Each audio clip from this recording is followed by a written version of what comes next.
ഉൾനാട്ടിലെ ഒരു മലഞ്ചെരുവിൽ ഗപ്പോൺ എന്നു പേരുള്ള ഒരു കർഷകൻ വസിച്ചിരുന്നു. സദാനേരവും ആ കുന്നിൻ ചെരുവിലെങ്ങും വടക്കം കാറ്റ് വീശിയടിച്ചിരുന്നു. ശക്തമായ കാറ്റേറ്റ് കൃഷിക്കാരൻ്റെ വിളകളൊക്കെയും നശിച്ചു പോവുക പതിവായിരുന്നു. എത്ര കഠിനമായി അധ്വാനിച്ചാലും ഫലമില്ലാത്ത അവസ്ഥ. തുടരെ തുടരെ സംഭവിക്കുന്ന കൃഷിനാശം നിമിത്തം ഗപ്പോണും കുടുംബവും മിക്ക ദിവസവും കൊടും പട്ടിണിയിലായി. ഒടുവിൽ സഹികെട്ട് ഗപ്പോൺ ഒരു കാര്യം നിശ്ചയിച്ചുറപ്പിച്ചു. തനിക്കും കുടുംബത്തിനും ഇത്രയേറെ കെടുതികൾ വരുത്തിവെക്കുന്ന വടക്കം കാറ്റിനെ തിരഞ്ഞു പോവുക തന്നെ. ഭാര്യയോടും മക്കളോടും യാത്ര പറഞ്ഞ് എതിരെയുള്ള പർവ്വതം ലാക്കാക്കി അയാൾ യാത്ര തിരിച്ചു. നടന്ന് നടന്ന് അയാൾ വടക്കം കാറ്റിൻ്റെ ആസ്ഥാനമായ ജീനവ്രീണോ ഗോപുരത്തിൻ്റെ മുന്നിലെത്തി. ഗോപുരവാതിലിൽ ആരോ തട്ടി വിളിക്കുന്നത് കേട്ട് വടക്കൻ കാറ്റിൻ്റെ ഭാര്യ ജനാലയിലൂടെ പുറത്തേക്ക് എത്തി നോക്കിക്കൊണ്ട് ചോദിച്ചു, "ആരാണ് ഈ നേരം കെട്ട നേരത്ത് ഗോപുരവാതിൽ മുട്ടുന്നത്?" "എൻ്റെ പേര് ഗപ്പോൺ. ഞാൻ നിങ്ങളുടെ ഭർത്താവിനെ കാണാൻ വന്നതാണ്." "എവിടെയുണ്ട് അദ്ദേഹം?" കൃഷിക്കാരൻ്റെ ചോദ്യത്തിന് വീട്ടുകാരി മറുപടി പറഞ്ഞു, "എൻ്റെ ഭർത്താവ് കടലോര വൃക്ഷങ്ങൾക്കിടയിലൂടെയുള്ള പതിവ് ചുറ്റിക്കറങ്ങലിന് പോയിരിക്കുകയാണ്. വൈകാതെ മടങ്ങിയെത്തും. അതുവരെ അകത്ത് കടന്നിരുന്ന് വിശ്രമിക്കൂ." 1 മണിക്കൂർ കഴിഞ്ഞപ്പോഴേക്കും ഗൃഹനാഥൻ തിരിച്ചെത്തി. "നമസ്കാരം കാറ്റേ," ഗപ്പോൺ പറഞ്ഞു. അഭിവാദനം കേട്ട് കാറ്റ് ചോദിച്ചു, "ആരാണ് നിങ്ങൾ? മനസ്സിലായില്ലല്ലോ." "ഞാനാണ് ഗപ്പോൺ." കൃഷിക്കാരൻ്റെ ഉത്തരം കേട്ട് കാറ്റ് വീണ്ടും ചോദിച്ചു, "എന്താണ് നിങ്ങൾക്ക് ആവശ്യം?" "അല്ലയോ വടക്കം കാറ്റേ, ഞാൻ പറയാതെ തന്നെ കാര്യങ്ങളൊക്കെ നിങ്ങൾക്ക് അറിവുള്ളതാണല്ലോ. എത്രയോ സംവത്സരങ്ങളായി താങ്കൾ എൻ്റെ വിളകൾ മുഴുവൻ നശിപ്പിച്ചു കൊണ്ടിരിക്കുന്നു. താങ്കളുടെ കണ്ണിൽ ചോരയില്ലാത്ത പ്രവൃത്തി നിമിത്തം ഞാനും കുടുംബവും പട്ടിണി കിടന്ന് ചാവാറായി. ഞാൻ എന്ത് ചെയ്യണമെന്നാണ് നിങ്ങൾ പറയുന്നത്?" എല്ലാം കേട്ട ശേഷം കാറ്റ് തിരക്കി, "ഇത്രയും കാലവും ഞങ്ങൾ അനുഭവിച്ചു പോന്ന സഹനങ്ങൾക്കും കഷ്ടപ്പാടുകൾക്കും തക്കതായ നഷ്ടപരിഹാരം തരിക," കൃഷിക്കാരൻ ആവശ്യപ്പെട്ടു. പാവം ഗപ്പോണിൻ്റെ ദയനീയാവസ്ഥ കണ്ട് കാറ്റിന് മനസ്സലിഞ്ഞു. കാറ്റ് ഉൾമുറിയിൽ നിന്നും ഒരു ചെറിയ പെട്ടി എടുത്തുകൊണ്ട് വന്നു. അത് ഗപ്പോണിൻ്റെ നേർക്ക് നീട്ടിക്കൊണ്ട് കാറ്റ് പറഞ്ഞു, "നിങ്ങൾ ഈ പെട്ടിയുമായി പോയിക്കൊള്ളുക. വിശക്കുമ്പോൾ അടപ്പ് തുറന്ന് വേണ്ടതെന്താണെന്ന് കൽപ്പിച്ചാൽ മാത്രം മതി. കണ്ണടച്ച് തുറക്കും മുൻപേ സർവ്വവും മുന്നിൽ പ്രത്യക്ഷപ്പെടും.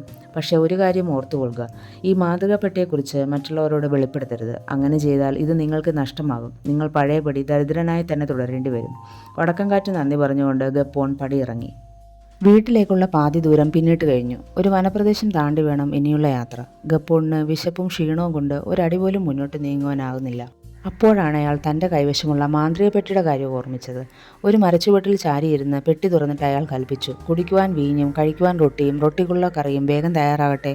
പറഞ്ഞു തീരും മുൻപേ സംഗതി തയ്യാർ. മുന്തിയ ഇനം വീഞ്ഞും ഒരു വലിയ റൊട്ടിയും സ്വാദിഷ്ടമായ വറുത്തിറച്ചിയും അയാൾക്ക് മുന്നിലെത്തി. വയറ് നിറച്ച് ആഹാരം കഴിച്ച് തൃപ്തനായ ശേഷമാണ് ഗപ്പോൺ യാത്ര തുടർന്നത്. അയാൾ വീട്ടിലെത്തിച്ചേരും മുൻപ് തന്നെ ഭാര്യയെയും മക്കളെയും കണ്ടുമുട്ടി. കാത്തിരുന്ന് കണ്ണുകാഴ്ച അവർ അയാളെ തിരഞ്ഞ് ഇറങ്ങിത്തിരിച്ചതായിരുന്നു. "പോയിട്ടെന്തായി? നമുക്ക് വല്ല പ്രയോജനം ഉണ്ടാവുമോ?" അക്ഷമയായ വീട്ടുകാരി വഴിയിൽ വെച്ച് തന്നെ വിവരങ്ങൾ തിരക്കി തുടങ്ങി. അയാൾ അവരെയും കൂട്ടി വീട്ടിനുള്ളിൽ കടന്നിട്ട് നടന്നതൊക്കെയും പറയാൻ ശ്രമിച്ചു. അതിനു മുമ്പായി അവരെ ഒന്ന് അമ്പരപ്പിക്കാൻ തന്നെ അയാൾ തീരുമാനിച്ചു. "നിങ്ങളേവരും തീന്മേശയ്ക്ക് അടുത്ത് വന്നിരിക്കും. എന്നിട്ട് ഓരോരുത്തരും ഇഷ്ടമുള്ള വിഭവങ്ങളൊക്കെയും ആവശ്യപ്പെടും." എന്നിട്ട് അയാൾ പെട്ടി തുറന്നുകൊണ്ട് ആജ്ഞാപിച്ചു, "എല്ലാവരുടെയും ആഗ്രഹങ്ങൾ നിറവേറട്ടെ." പറഞ്ഞു തീരും മുൻപേ മേശ സ്വാദിഷ്ട ഭോജനങ്ങൾ കൊണ്ട് നിറഞ്ഞു. അവർ അന്ന് വരെ കഴിച്ചിട്ടില്ലാത്തത്ര രുചിയേറിയ വിഭവങ്ങൾ. എത്രയോ കാലം കൂടിയാണ് അയാളുടെ കുടുംബം വയറു നിറച്ച് ആഹാരം കഴിക്കുന്നത്. എല്ലാവരും ഭക്ഷണം കഴിച്ചിട്ട് തൃപ്തരായി കഴിഞ്ഞ് ഗപ്പോൺ വീട്ടുകാരോട് പറഞ്ഞു, "നിങ്ങൾ ഇവിടെ സംഭവിച്ച ഒന്നും പുറത്തു പറയരുത്. ഈ മാന്ത്രിക പെട്ടിയെക്കുറിച്ച് കേൾക്കാനിടയായാൽ നമ്മുടെ പുരോഹിതൻ ഇത് തട്ടിയെടുക്കും. പിന്നീട് ഒരിക്കലും അത് നമുക്ക് കണി കാണാൻ പോലും കിട്ടുകയില്ല." ഗപ്പോൺ യാത്ര കഴിഞ്ഞ് മടങ്ങിയെത്തിയതറിഞ്ഞ് പുരോഹിതൻ അയാളുടെ ഭാര്യയെ വിളിപ്പിച്ചു. "ഭർത്താവ് വടക്കൻ കാറ്റിനെ കാണാൻ പോയിട്ട് എന്ത് സംഭവിച്ചു? നമുക്ക് വല്ല പ്രയോജനവും ഉണ്ടാവുമോ?" അവരുടെ ക്ഷേമത്തിൽ വളരെ താല്പര്യം പ്രകടിപ്പിച്ചുകൊണ്ടായിരുന്നു അയാളുടെ ചോദ്യങ്ങൾ. ഗപ്പോണിൻ്റെ ഭാര്യ ഒരു കഥയില്ലാത്തവളായിരുന്നു. കൗശലക്കാരനായ പുരോഹിതൻ്റെ ചോദ്യങ്ങൾക്ക് മുന്നിൽ അവർക്ക് പിടിച്ചു നിൽക്കാനായില്ല. ഉണ്ടായ സംഭവങ്ങളൊക്കെ അവർ വള്ളിപുള്ളി വിടാതെ അയാളെ പറഞ്ഞു കേൾപ്പിച്ചു. കേൾക്കേണ്ട താമസം അയാൾ ഗപ്പോണിനെ ആളയച്ചു വരുത്തി. പെട്ടിയെക്കുറിച്ച് ഒരക്ഷരം പോലും വെളിപ്പെടുത്താൻ അയാൾക്ക് ആഗ്രഹമില്ലായിരുന്നു. പക്ഷേ തൻ്റെ ഭാര്യ സകലതും വിശദമായി വർണ്ണിച്ച സ്ഥിതിക്ക് ഇനി മറച്ചു വെച്ചിട്ട് എന്ത് പ്രയോജനം? പെട്ടിയുടെ പ്രവർത്തനത്തെക്കുറിച്ച് ചോദിച്ചറിഞ്ഞ പുരോഹിതൻ ഉത്തരവിട്ടു, "ഗപ്പോൺ, നീ ആ പെട്ടി എനിക്ക് തരൂ. അങ്ങേക്ക് പെട്ടി തന്നാൽ ഞാനെങ്ങനെ ജീവിതം കഴിച്ചു കൂട്ടും? എൻ്റെ കഷ്ടസ്ഥിതി അവിടത്തേക്ക് അറിവുള്ളതാണല്ലോ." ഗപ്പോൺ പേടിച്ചാണ് അത്രയുമെങ്കിലും പറഞ്ഞൊപ്പിച്ചത്. "നീ ആ പെട്ടി തരികയാണെങ്കിൽ പകരം നിനക്ക് ഞാൻ ഒരാണ്ടത്തേക്കുള്ള നെല്ല് തരാം. കുടിക്കാൻ വേണ്ടത്ര വീഞ്ഞ് തരാം. പിന്നെ നിനക്കും വീട്ടുകാർക്കും എന്തൊക്കെ ആവശ്യമുണ്ടോ അവയൊക്കെ നിറവേറ്റി തരാം. നീ സമാധാനമായിരിക്കൂ." പുരോഹിതനെ ധിക്കരിക്കാൻ ആ പാവം കൃഷിക്കാരന് ധൈര്യം വന്നില്ല. അയാൾ മനസ്സില്ലാ മനസ്സോടെയാണ് ആ മാന്ത്രിക പെട്ടി പുരോഹിതനെ ഏൽപ്പിച്ചത്. പക്ഷേ ആ സാധു കർഷകൻ വഞ്ചിക്കപ്പെട്ടു. ഏതാനും ചാക്ക് താണ ഇനം വിത്തുകൾ മാത്രമാണ് അയാൾ കൊടുത്തത്. ഗപ്പോണിൻ്റെ അവസ്ഥ പഴയപടിയായി. "നീ കാരണം ആ മാന്ത്രികപ്പെട്ടി നഷ്ടപ്പെട്ടു. കാറ്റ് പറഞ്ഞത് അനുസരിക്കാത്തത് തന്നെ എല്ലാത്തിനും കാരണം. അങ്ങേർ പറഞ്ഞത് കേൾക്കാതിരുന്നതുകൊണ്ട് ഇനി ആ വഴി ഒന്നും ചെല്ലാൻ പോലും എനിക്ക് മനസ്സ് വരുന്നില്ല." അയാൾ ഭാര്യയെ കൂടെ ശകാരിച്ചുകൊണ്ടിരുന്നു. ദിവസങ്ങൾ കടന്നുപോയി. പട്ടിണിയും പരിവട്ടവുമായി ഗപ്പോൺ കുടുംബം വലഞ്ഞു. ഒരു നിവൃത്തിയുമില്ലാത്ത സാഹചര്യം. ഗതികെട്ട ഗപ്പോൺ ഒരിക്കൽ കൂടി വടക്കൻകാറ്റിൻ്റെ ഗോപുരക്കെട്ടിലേക്ക് യാത്രയായി. വാതിലിൽ മുട്ടുന്നത് കേട്ട് വീട്ടുകാർ ചോദിച്ചു, ആരാണവിടെ? നിങ്ങൾക്ക് എന്ത് വേണം? താൻ പഴയ ഗപ്പോൺ ആണെന്നും തൻ്റെ മാന്ത്രിക പെട്ടി യജമാനൻ കൈക്കലാക്കിയെന്നും അയാൾ സങ്കടത്തോടെ പറഞ്ഞു. താൻ പറഞ്ഞത് കേൾക്കാതെ അപൂർവമായ ആ ഉപഹാരം കളഞ്ഞു കുളിച്ച ഗപ്പോണിൻ്റെ പിടിപ്പുകേടിൽ വടക്കൻ കാറ്റിന് നീരസം തോന്നി. പക്ഷേ അയാളുടെ കഷ്ടപ്പാടും ദുരിതങ്ങളും കണ്ട് കാറ്റിന് വീണ്ടും ദയ തോന്നി. ഒരു ഗതിയും പരഗതിയും ഇല്ലാത്തൊരു പാവത്തിനെ സഹായിക്കുക തന്നെ. കാറ്റ് തൻ്റെ ശേഖരത്തിൽ നിന്നും ഇത്തവണ സ്വർണം കൊണ്ട് തീർത്ത ഒരു പെട്ടിയാണ് കൃഷിക്കാരന് സമ്മാനിച്ചത്. അങ്ങേയറ്റം വിശന്നു വലയുന്ന അവസ്ഥയിൽ മാത്രമേ താൻ ഈ പെട്ടി തുറക്കാവൂ. അല്ലാത്ത പക്ഷം പെട്ടി നിന്നെ അനുസരിക്കില്ല. യാത്രാമൊഴിയായി കാറ്റ് പറഞ്ഞു. ഗപ്പോൺ കാറ്റിൻ്റെ മഹാമനസ്കതയ്ക്ക് നന്ദി പറഞ്ഞുകൊണ്ട് കുന്നുവിട്ടിറങ്ങി. മലഞ്ചെരിവുകളും താഴ്വരകളും പിന്നിട്ട് അയാൾ അങ്ങനെ മുന്നോട്ട് നടക്കുകയാണ്. ഉച്ചയായപ്പോൾ ഗപ്പോണിന് വല്ലാതെ വിശന്നു. കഴിഞ്ഞ തവണത്തെ ഓർമ്മയിൽ അയാൾ മരത്തണലിലിരുന്ന് പെട്ടി തുറന്നു.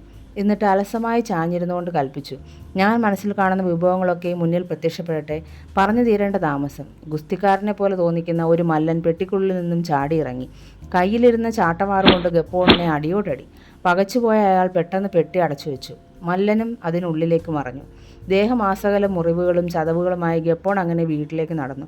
ഇത്തവണയും കാത്തിരുന്ന് മടുത്ത ഭാര്യയും മക്കളും അയാളെ കാണാനുള്ള തിടുക്കത്തിൽ കുന്നിറങ്ങി വരുന്നുണ്ടായിരുന്നു. വഴിക്ക് വെച്ച് ഇരു കൂട്ടരും കണ്ടുമുട്ടി. വീട്ടുകാരുടെ ആകാംക്ഷ നിറഞ്ഞ ചോദ്യങ്ങൾക്ക് അവിടെ വെച്ച് തന്നെ ഉത്തരം പറയാൻ കൃഷിക്കാരൻ ഒരുക്കമല്ലായിരുന്നു. അയാൾ അവരെയും കൂട്ടി വീട്ടിലെത്തി. ഇതാ നോക്കൂ, പഴയതിനേക്കാൾ എത്രയോ മികച്ച ഒരു സമ്മാനമാണ് ഇത്തവണ അദ്ദേഹം തന്നയച്ചത്. യഥാർത്ഥ സ്വർണം കൊണ്ടുണ്ടാക്കിയ പെട്ടിയാണിത്. നിങ്ങളെല്ലാവരും തീന്മേശയിലേക്ക് വരൂ. ഉല്ലാസത്തോടെ ഗപ്പോൺ അവരെ ക്ഷണിച്ചു. എല്ലാവരും ആകാംക്ഷഭരിതരായി അങ്ങനെ നിൽക്കുകയാണ്. ഇത്തവണ എന്ത് അപൂർവ വിഭവങ്ങളാണാവോ തങ്ങൾക്ക് മുന്നിൽ പ്രത്യക്ഷപ്പെടുക? അവർ അക്ഷമരായി. എല്ലാവരും ആകാംക്ഷയോടെ കാത്തിരിക്കെ ഗപ്പോൺ പെട്ടി തുറന്നു. അതാ ചാടി വരുന്ന രണ്ട് കൂറ്റൻ മല്ലന്മാർ. കയ്യിലിരുന്ന കുറുവടി കൊണ്ട് അവർ മുന്നിൽ കണ്ടവരെയൊക്കെ പ്രഹരിച്ചു തുടങ്ങി. തലങ്ങും വിലങ്ങും അടിയോടടി. ഭാര്യയും മക്കളും അത്യുച്ചത്തിൽ അലയും വിളിയുമായി. പൊടുന്നനെ ഗപ്പോൺ പെട്ടി അടച്ചതോടെ മല്ലന്മാർ അപ്രത്യക്ഷരായി. ഇനി നീ പോയി നമ്മുടെ പുരോഹിതനെ കാണണം. ഇത്തവണ പഴയതിനേക്കാൾ ഗംഭീരമായൊരു പെട്ടിയാണ് ഞാൻ കൊണ്ടുവന്നിട്ടുള്ളത് എന്ന് അയാളോട് പറയണം, ഗപ്പോൺ ഭാര്യയോട് പറഞ്ഞു. ഭർത്താവ് പറഞ്ഞതനുസരിച്ച് അവർ പാതിരിയുടെ വീട്ടിലെത്തി. ഇത്തവണ എന്താണ് അയാൾ കൊണ്ടുവന്നത്? നമുക്ക് പ്രയോജനമുള്ള വല്ലതുമാണോ? വലിയ സ്നേഹം ഭാവിച്ചായിരുന്നു അദ്ദേഹത്തിൻ്റെ അന്വേഷണം. എൻ്റെ യജമാനെ, ഇപ്രാവശ്യം അങ്ങേറെ ഒരു കെങ്കേമൻ പെട്ടിയാണ് കൊണ്ടുവന്നിരിക്കുന്നത്. തനി തങ്കം കൊണ്ടാണ് അത് ഉണ്ടാക്കിയിരിക്കുന്നത്. ആ മാന്ത്രിക പെട്ടി ഒരുക്കി തരുന്ന വിഭവങ്ങളുടെ സ്വാദ് വർണ്ണിക്കാൻ എനിക്ക് വാക്കുകളില്ല. പക്ഷെ എന്തു ചെയ്യാം, അങ്ങേർ ആ പെട്ടി ആർക്കും കൊടുക്കാതെ നെഞ്ചോട് ചേർത്ത് അങ്ങനെ പിടിച്ചിരിക്കുകയാണ്, ഗപ്പോണിൻ്റെ ഭാര്യ പരാതിപ്പെട്ടു. ഉടൻ തന്നെ പാതിരി ഗപ്പോണിനെ വിളിച്ചു വരുത്തി. എന്നിട്ട് ഇമ്പമൂർന്ന ശബ്ദത്തിൽ അയാളോട് പറഞ്ഞു, ഓ ഗപ്പോൺ, നീ തിരിച്ചു വന്നറിഞ്ഞ് ഞാൻ എന്തുമാത്രം സന്തോഷിക്കുന്നെന്നോ. എവിടെ നീ കൊണ്ടുവന്ന പുതിയ പെട്ടി? ഞാനൊന്ന് കാണട്ടെ. അങ്ങ് ഈ പെട്ടിയും എൻ്റെ കയ്യിൽ നിന്ന് പിടിച്ചു വാങ്ങും. പിന്നീട് ഞാനും കുടുംബവും എങ്ങനെ ജീവിക്കും? ഗപ്പോണിൻ്റെ ആകുല ചിന്ത പാതിരിയെ അലട്ടിയതേയില്ല. ഇല്ല ഗപ്പോൺ, ഇത്തവണ ഞാനത് തൊട്ടുപോലും നോക്കില്ല, ഉറപ്പ്. എവിടെയാ പെട്ടി? കാണിക്കൂ. ഗപ്പോൺ തുണി കൊണ്ട് മൂടി വെച്ചിരുന്ന പെട്ടിയുടെ അറ്റം മാത്രം യജമാനെ കാണിച്ചു. ആ സ്വർണ്ണത്തിളക്കം പുരോഹിതൻ്റെ കണ്ണ് മഞ്ഞളിപ്പിച്ചു. ഗപ്പോൺ, നീ എനിക്ക് ഈ പെട്ടി തരൂ.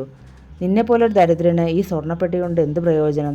നീ ഈ പെട്ടി എനിക്ക് തന്നാൽ ആ പഴയ പെട്ടി നിനക്ക് തിരികെ തരാം. കൂടെ മറ്റു വല്ല സമ്മാനങ്ങളും കൂടി തന്നേക്കാം. എന്തു പറയുന്നു? എങ്കിൽ ശരി, അങ്ങ് ആ പഴയ പെട്ടി മടക്കി തന്നേക്കൂ. പുതിയത് അങ്ങയുടെ കയ്യിലിരിക്കട്ടെ. ഗപ്പോണിൻ്റെ മറുപടി യജമാനെ സന്തുഷ്ടനാക്കി. പക്ഷേ അങ്ങേയറ്റം വിശന്ന് കളർന്നിരിക്കുമ്പോൾ മാത്രമേ പെട്ടി തുറക്കാവൂ.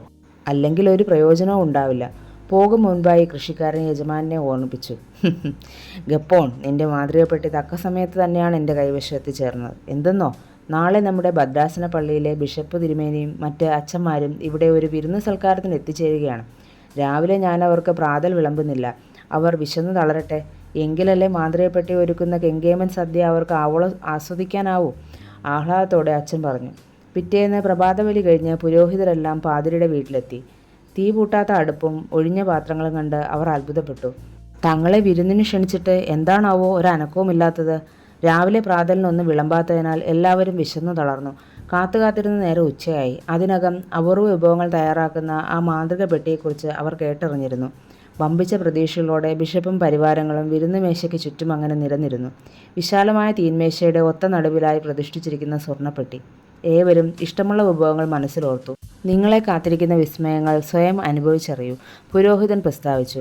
എല്ലാവരും അക്ഷമരായങ്ങനെ കാത്തിരിക്കെ പുരോഹിതൻ പെട്ടി തുറന്നു. പെട്ടെന്നതാ ഉള്ളിൽ നിന്നും ചാടി വരുന്നു 6 വമ്പൻ യോദ്ധാക്കൾ. കൈകളിൽ നീട്ടിപ്പിടിച്ച കുറുവടികളുമായി അവർ അവിടെ കണ്ടവരെയൊക്കെ തല്ലിച്ചതച്ചു. പെരുവിരുന്നിനായി കാത്തിരുന്നവർക്ക് കിട്ടിയതോ പ്രഹരത്തിൻ്റെ പെരുമഴ. വിരുന്നുശാലയുടെ മൂലയ്ക്ക് ഒളിച്ചിരുന്ന ഗപ്പോണിന് ഒടുവിൽ ദയ തോന്നി.